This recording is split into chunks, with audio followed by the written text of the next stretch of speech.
Hello, welcome to this special edition of Action Video Game Talk, where we are going to cover major news articles from the E3 press conferences. Yes, the press conferences from E3, and with this, we are going to cover the major three.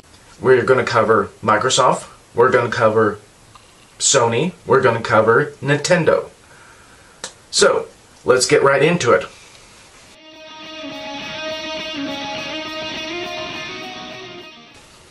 So, let's start this off with the Microsoft E3 press conference. A new set of DLC for Dead Rising 3 add tons of Capcom fan service and new characters. You'll find previous characters Chuck and Frank from the Dead Rising games, as well as Nick and Annie, who both appear in Dead Rising 3. The trailer for the DLC showed crazy bosses, 4-player co-op, and all kinds of new outfits reference Capcom characters like Ryu and many others.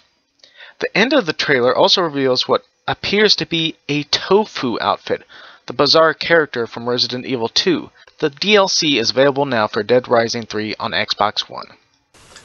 So this first bit of news is a DLC for Dead Rising 3, which is, I guess, super ultra special A+ edition of DLC, which includes more or less fan service for the Capcom fans. So it's got Street Fighter, it's got Mega Man stuff, it's got just about everything from Capcom. Including, I think, kind of like a Bison boss, too.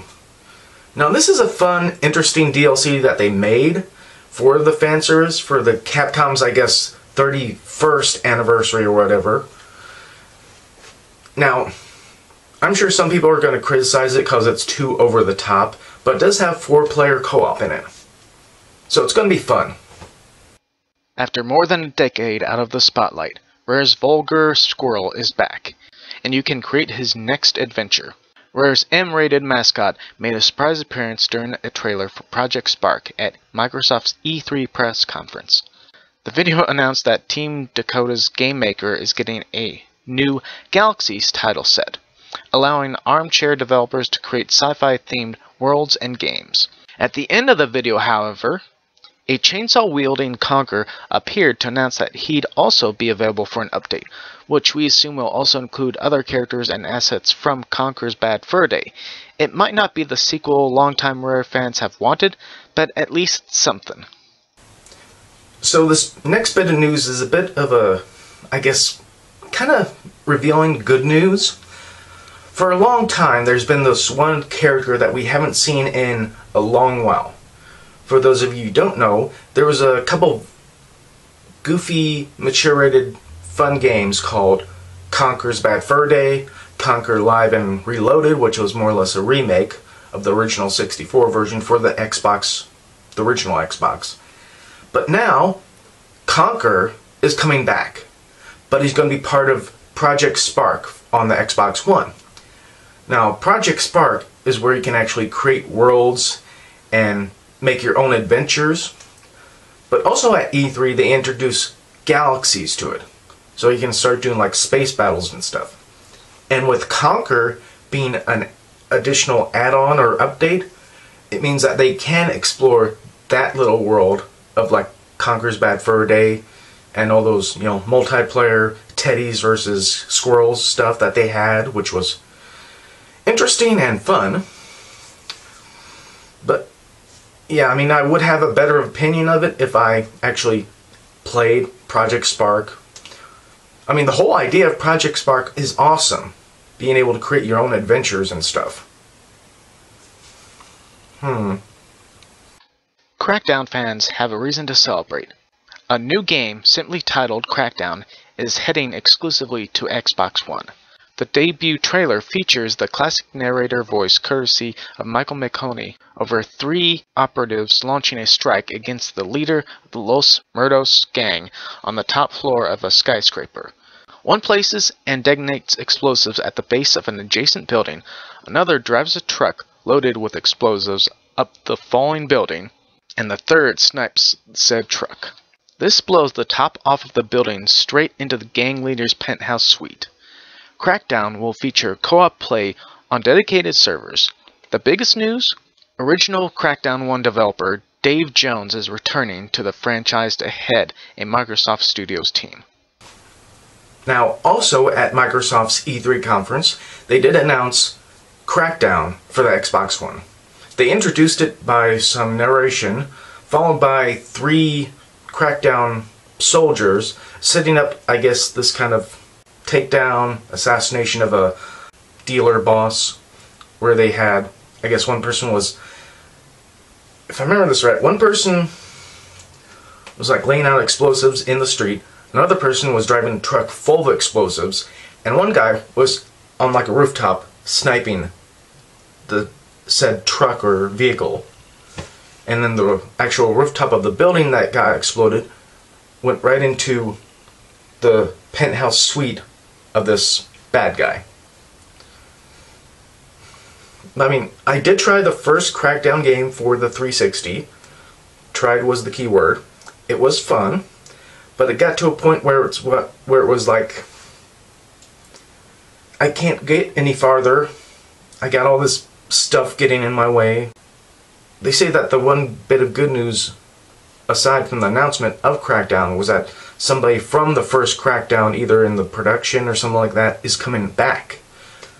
So yeah, that is some good news, especially to have somebody that knows the actual program well.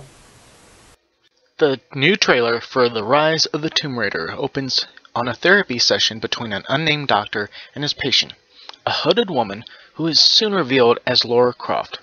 The young woman seems to be struggling with the aftermath of her trials in the first game, but it's clear that those trials aren't over, as the trailer cuts between her therapy sessions and a desperate new survival adventure. In the action sequences, we see her sliding down a mountain and catching hold with a climbing axe, as well as skulking through the shadows to kill an enemy human with her bow. As the trailer closes, the camera pans to show Laura standing in a massive underground cavern, and an ancient tomb looming in the distance. It's clear from the trailer that Crystal Dynamics is hoping to bring the Lara Croft story closer to the Tomb Raider moniker than the first game in the series, a criticism that some fans leveled against the first installment of the reboot. At the same time, it's great to see that the developer isn't abandoning the more human and emotional elements that helped the last game stand out. So this next one caught a few people off guard. It starts off with apparently a hooded woman talking to a therapist. And, it's like, you've had some troubling times, blah, blah, blah. And then a little further on, we see that this person has, a bow and arrow, a little, I guess, axe pick, and then she takes off her hood when she's in this cave and reveals to be Lara Croft. So, what we have here is Rise of the Tomb Raider, and it continues on from the reboot. Now, I did enjoy the reboot of Tomb Raider. It was interesting, although I hated how many characters got killed off in it. But it's going to be interesting to see how this one plays out. I mean, obviously from the way it looks, it is a direct sequel to the reboot. So, I guess we'll find out more info later on.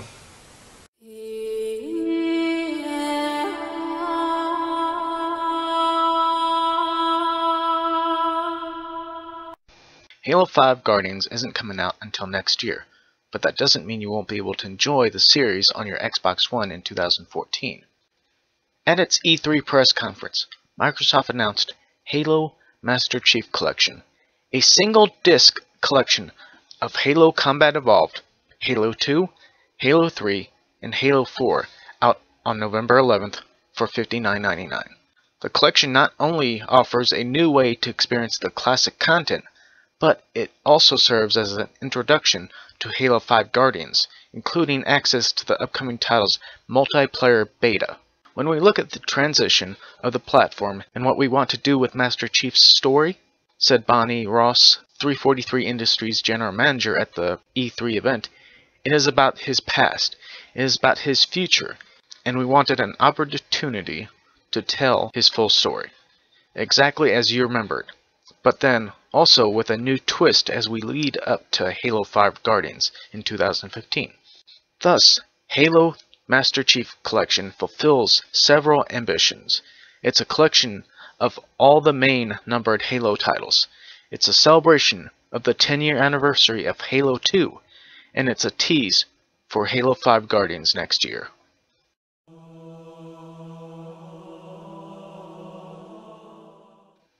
Even if you've played Halo Combat Evolved, Halo 2, Halo 3, and Halo 4, the Master Chief Collection offers a new experience.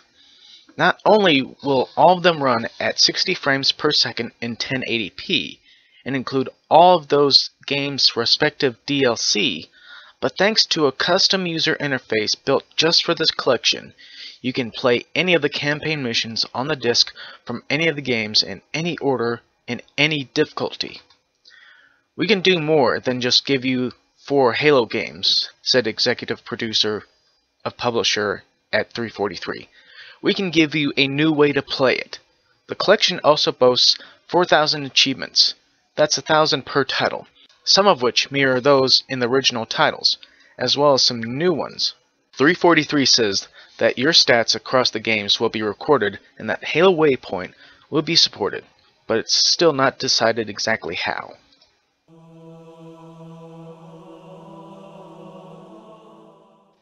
Unlike Halo Combat Evolved Anniversary, which added online multiplayer not found in the original, the Master Chief Collection sticks to each game's original multiplayer format, including any native unbalanced aspects or quirks.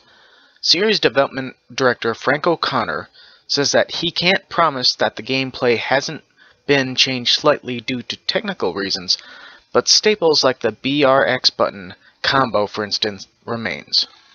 You can access multiplayer maps across the titles by their gameplay type, like Team Slayer for instance. And 343 will create playlists within individual games as well as all of those in the collection. For example, these playlists round up all of the final 4 levels of each title. Custom games are included, but 343 says it's not sure if the Forge map editor will be offered. The company did say, however,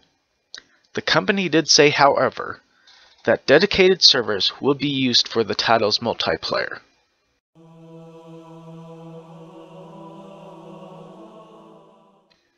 Halo 2 is getting a slightly special treatment in this collection. 6 maps from the title are being remade, including some undisclosed modern FPS features, and the cinematics are being totally redone as well.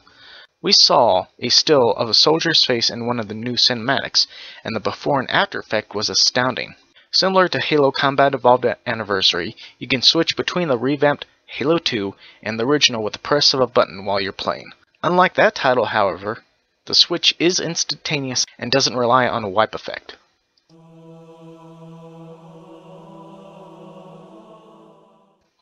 If you're anxious to see what's next for Master Chief, this look back at his exploits so far also serves as a prologue for what's to come.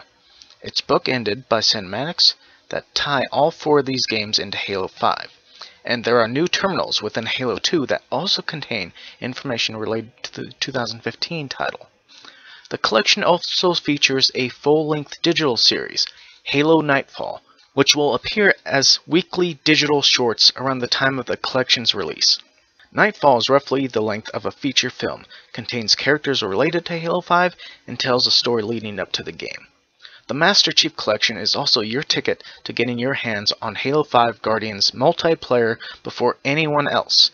The collection includes entrance into Halo 5's limited time multiplayer beta in December, which features some of the gameplay elements and features from the upcoming game. Okay, so for this one, I'll let you guys know I am a Halo fan. Major Halo fan. So, when they finally got around to announcing this Halo Master Chief Collection, I was like,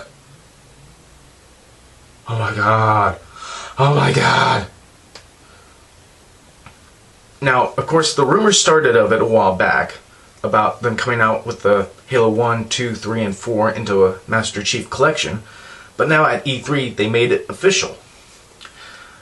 Now, they also mentioned that it would come with the Halo 5 Guardians multiplayer beta, that actually starts in December.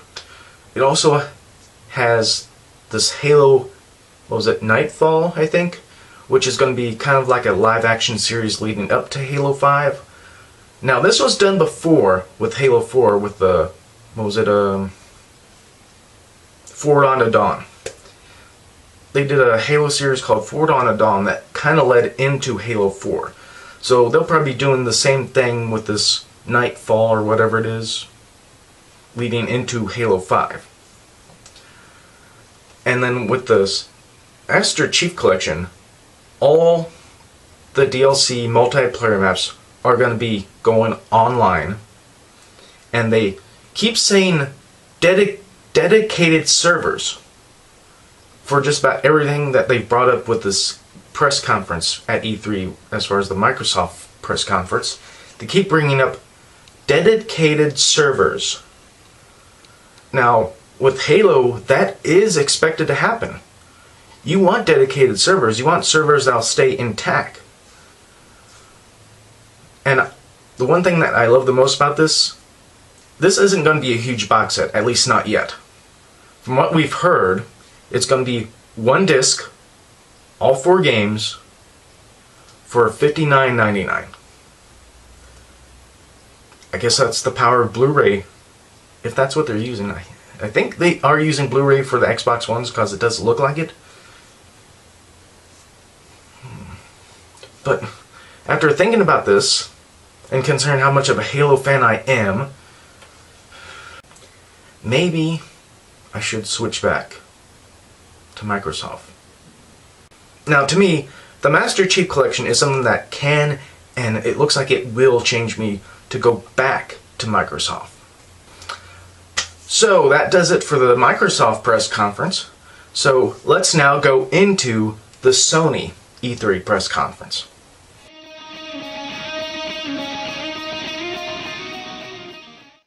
The new video discusses how astronauts visit Mars in the present day and discover the alien being called the Traveler, which results in a golden age for humanity. However, that golden age is disrupted by the arrival of the Traveler's ancient enemy, the Darkness. We were then treated to a lengthy montage of new gameplay footage that shows Bungie's upcoming game, while a narration from Peter Dinklage plays in the background. We see a number of cool environments and enemies that are on track for the game's release. After the trailer, Andrew House announced that the alpha will be available this Thursday on PlayStation 4, and that the beta will come first to PlayStation on July 17th.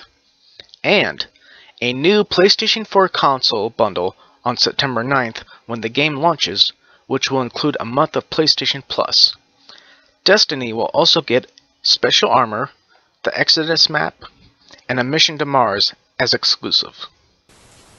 So Sony opens up their E3 press conference with Destiny.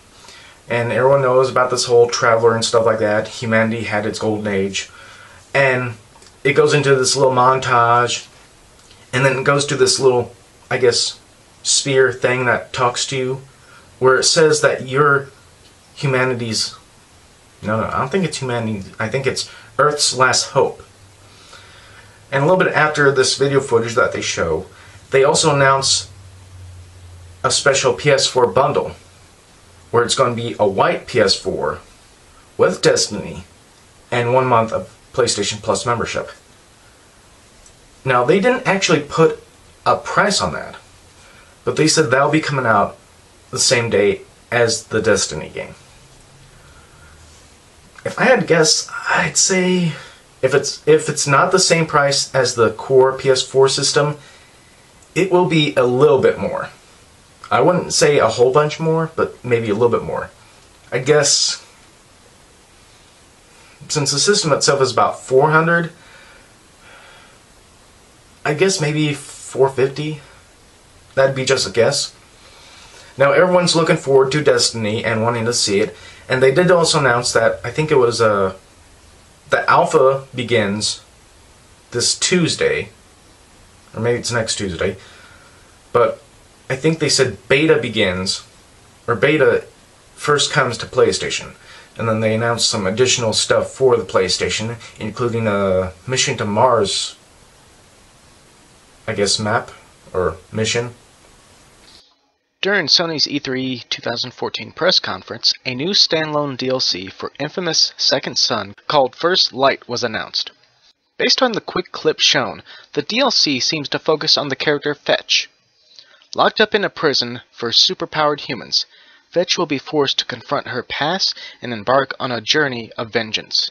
Infamous First Light will be available in August. So this next announcement was a bit of a small one, but it had a lot of fans of Infamous interested because it's a DLC about Fetch, the chick that was more or less a bit of a psycho that was sniping people and taking care of drug dealers and stuff like that. It's a standalone DLC, and they said you don't have to have Infamous Second Son to play it. But it will be interesting to see how her character turns out, especially from what I've seen from Infamous Second Son. During Sony's E3 press conference, the company revealed a new installment in its adorable creation platformer, a little game called Little Big Planet 3. But this time Sackboy has some friends, so get ready for a party. The demo that Sony showed was a little rough around the edges, but that didn't stop the game from looking like a lot of fun for 4 players. In Little Big Planet 3, Sackboy will be joined by Oddstock, a dog-like companion who can jump off walls, but that's not all. Toggle is a bigger companion who can move heavy objects and then become small and run through small spaces. Finally, Swoop is a flying friend who can reach new areas and hit buttons that the other guys can't. He's basically Sackboy's version of Tails. With all these new friends, it seems like Sackboy isn't special anymore, but we still love him. We're happy that we'll be able to play all of Little Big Planet 1 and 2 created levels in the 3rd installment when the title comes to PlayStation 4 this November. Now, this next bit of news was kind of expected, but maybe not at this E3. It was for Little Big Planet 3. And of course, we're going to have Sackboy showing up and, showing how advanced the stuff has become as far as the levels and stuff. But Sackboy isn't by himself. He's got 3 other friends with him now. First, they introduce a little dog. And the dog can be used to jump, up along walls. Next, they introduce this big guy who can push walls and stuff like that. And after that, he can also shrink down into a little itty-bitty size and move around into, little ways and stuff like that to get around to another activation point. Now, after that, they introduce this bird character. And of course, with a bird, you can actually fly up farther than you've been able to in the previous Little Big Planet games. For some reason, in the article that was, I guess, revealed, they said something about going back to levels from the first 2 Little Big Planet games. Which, that might be interesting to see how they do it with the new characters. If you want to play as the Hulk in the upcoming Disney Infinity Marvel Superheroes, you will have to do it on a Sony console. Sony announced that the Hulk will be available only for the PlayStation 3 and PlayStation 4 versions of Disney Infinity Marvel Superheroes. This bit of news is something I was kind of curious about, considering it's Disney Infinity and I enjoyed that game. But Sony revealed that the only way that you can get the Hulk is through them. The Hulk is going to be only exclusive through the PS3 and PS4 versions of the Marvel Superheroes, I guess, starter pack or something like that. So I don't know if he's going to be an addition to the starter pack or if maybe that's... That has to be the only way they can do it, is to introduce him in the starter pack for the PS3 and PS4. Sony announced that the upcoming Diablo 3 Ultimate Evil Edition will include enemies from The Last of Us in the PlayStation 4 and PlayStation 3 versions of the game. Clickers and bloaters will show up in the popular action RPG. It's not a world-shaking announcement, but it's a little fun bonus for players who have been waiting to explore Diablo 3 on their PlayStation consoles. So this one has info about Diablo 3, where they're going to introduce some creatures from The Last of Us. Now, reminder, this is going to be for the Ultimate Evil Edition, which You know, if you're getting it for PS4, it's going to be kind of all new, but you're going to be able to transfer your character over from the PS3. Now, if you have it on the PS3, you can probably just get the download version of it if you already got the base game. But I'll be curious to see how these additional characters or additional creatures look from The Last of Us. Because when we saw the one image that was shown for the news article, it only showed this thing that looked like, more or less looked like a boomer from the Left 4 Dead games. Fatality. A brand new gameplay trailer for Mortal Kombat X gave us our first look at combat in the new generation. The trailer showed Scorpion, Sub-Zero, and 2 new characters. One is a female fighter with bugs swarming around her. The latter is a large hulking brute with a small girl riding on the shoulders. The X-ray moves are even more brutal than those from Mortal Kombat 9. The fatalities are graphic, disturbing, and yes, a guilty pleasure for many of us. Mortal Kombat X will be out on Xbox One, Xbox 360, PlayStation 4, PlayStation 3, and PC in 2015. Okay, so now we have some actual gameplay footage of Mortal Kombat X, or Mortal Kombat 10, whichever way you want to pronounce it. But also from this video from the press conference, it does show 2 additional characters. One is, I guess, some woman with some bugs flying around her. The other one has this, I guess, huge brute with a little girl on top of him.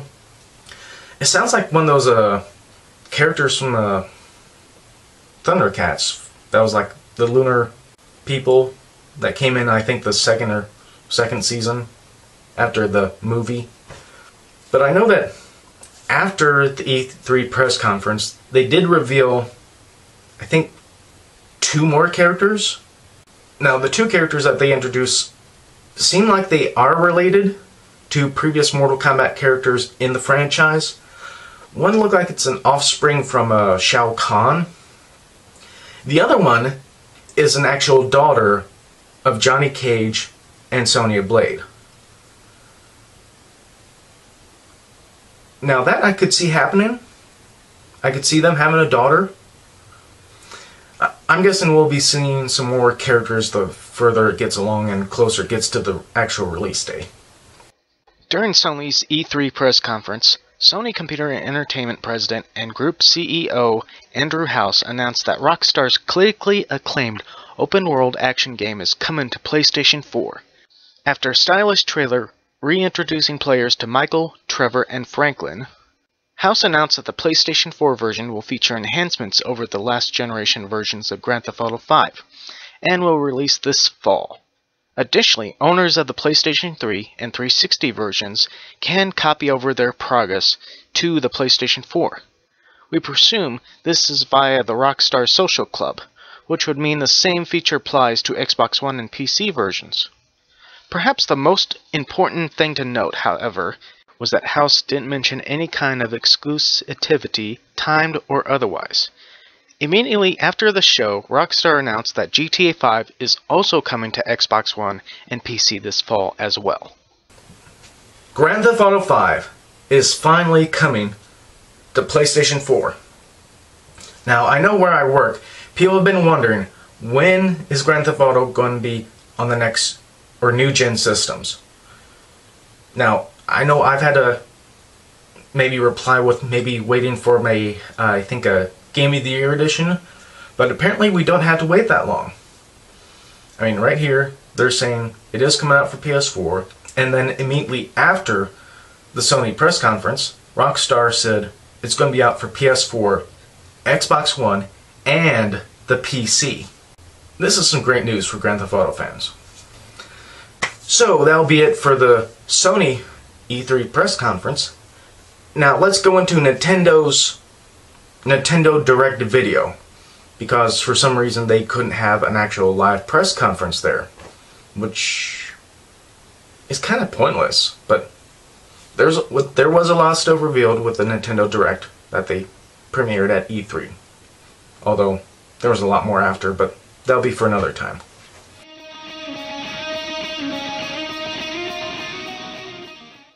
At Nintendo's E3 Nintendo Direct, the company announced that it will be bringing its popular Mii characters to Super Smash Bros. As playable characters.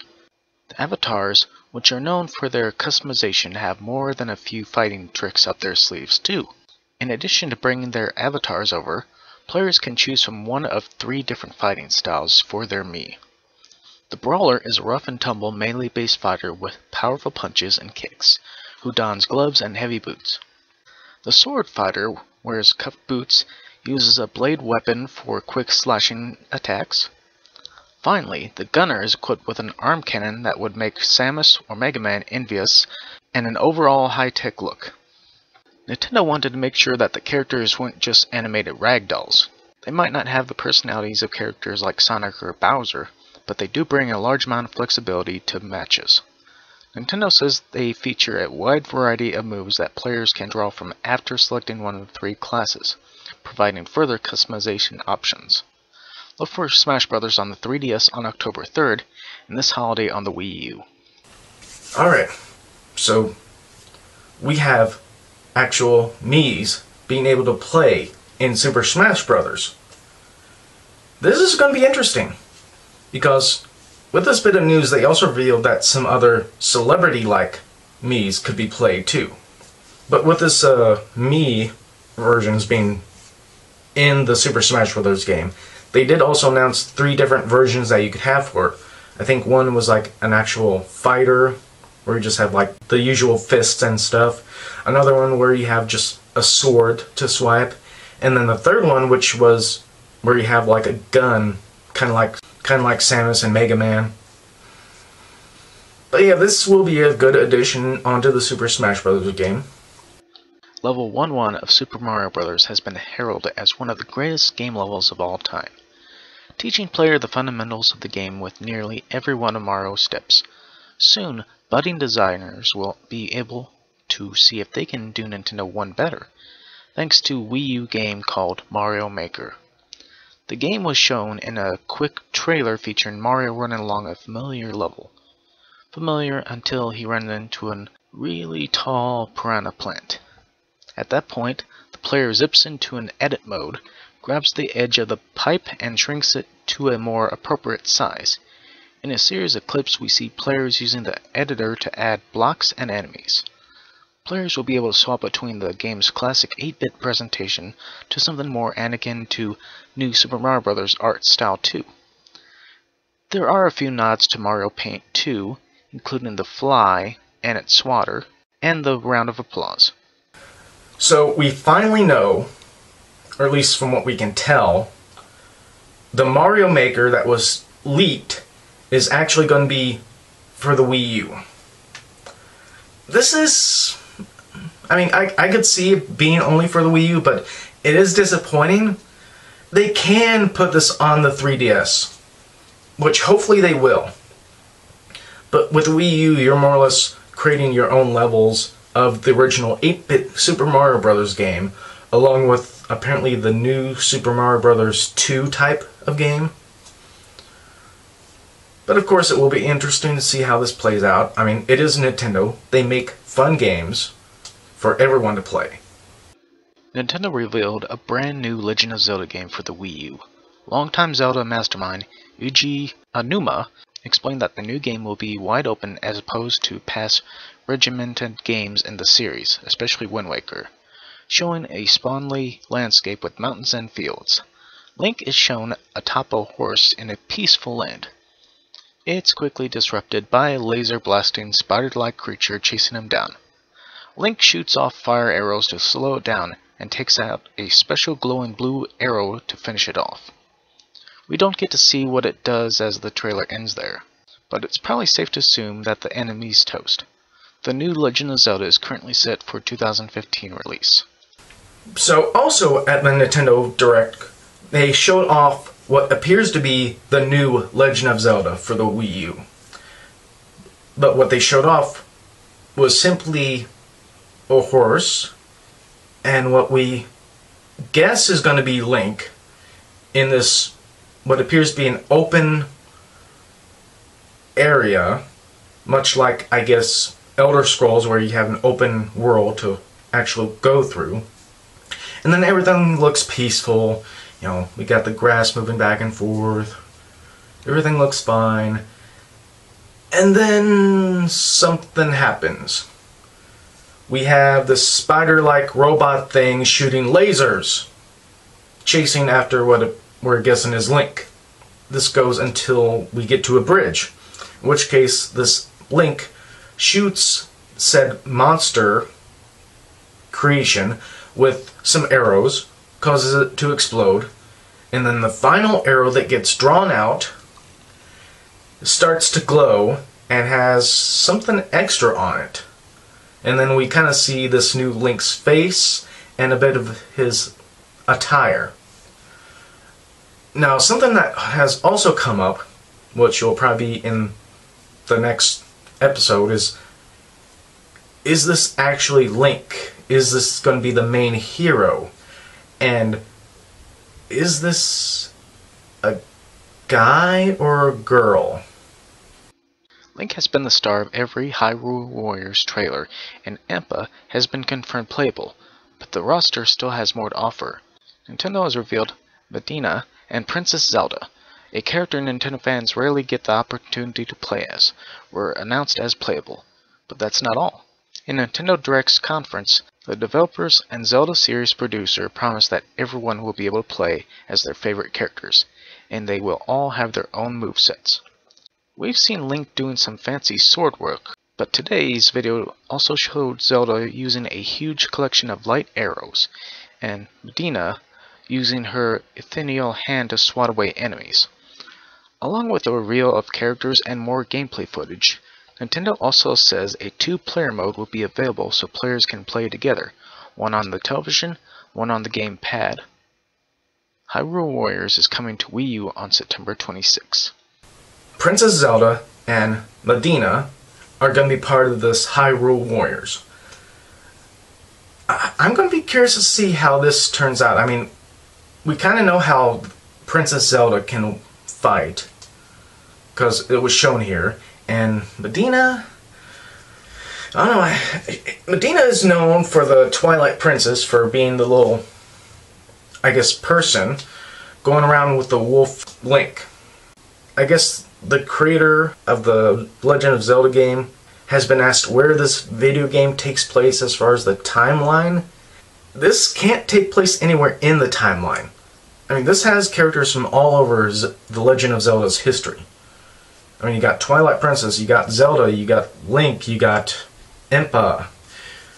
Plus, they are going to reveal more characters.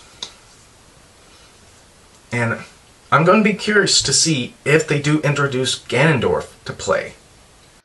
The remake of Pokemon Ruby and Sapphire received a brief trailer during Nintendo's Direct conference showing off some new details. The game, unsurprisingly, looks a lot like Pokemon X and Y. The remake retains the game's graphics and art style. The trailer showed some gameplay, as well as the new look for the starters Trico, Torchic, and Mudkip, who all have their own Mega Evolutions. Pokemon Omega, Ruby, and Alpha Sapphire are coming to 3DS on November 21st. So they did show off, I guess, some gameplay footage for this Pokemon Ruby and Sapphire remake, and it does look a lot like the Pokemon X and Y. Although the strangest part is having Mega Evolutions for the starters, which might not be that weird considering that we had Mega Evolutions for X and Y for some of the original characters like Charizard and Mewtwo. I don't know, I mean, some people are looking forward to this remake, but then again, what they didn't include at this Nintendo Direct was any info about this trademark for this Delta Emerald. I'm hoping that they reveal some more info later on, but we might not hear anything about that game until after this Sapphire and Ruby release, or at least the next E3. Move over, Pit. Lady Palutena is coming to Super Smash Bros. To show what she's capable of. Nintendo has announced that the character is joining the roster. Palutena shows off, uses her staff and shield to battle foes, along with mysterious attacks that attract and repel opponents. She appears to be a quick fighter. It's far from confirmation. The end of the character reveal trailer featured her speaking to Dark Pit. Could the character be coming too? If so, would he be more than an alternate costume? Regardless, Kid Icarus fans have one more representative to pick from when they play Super Smash Bros. On October 3rd for 3DS and this holiday season for the Wii U. Now, I am sorry if I did get this character's name wrong in the actual news article, in which case I'm probably still going to get it wrong here. So, Lady Palutena, like I said, if I got that wrong, I'm sorry, is part of the Kid Icarus franchise. Now, also in this trailer, towards the end, we got her talking to Dark Pit. Now, I'm guessing Dark Pit could be introduced as a alternate costume, or has he even been announced as a character yet or not? But the weird part about this is Lady Palutena, like I said, sorry if I got the name wrong, wasn't the only character revealed at the whole E3. The character that they revealed after the Nintendo Direct was more of a major character, which I might go into more in the next episode, but I will tell you who it was. Pac-Man. So that'll do for this, I guess, E3 edition of Action Video Game Talk. Once again, thanks for joining us. I will be once again have the links down below for the Facebook page, and we'll have the separate videos up later on. Now, I'm hoping to also get the following episode up this week too. If it's not on Saturday, it might be up Sunday, because there was some news articles that happened after the E3 press conferences that I will be talking about on here. And if anything, I might save some of these news articles if I ever get back together, well, if and when I get back together with the Reploid Productions. So until next time, bye! Okay, here I come. Hold! Sorry?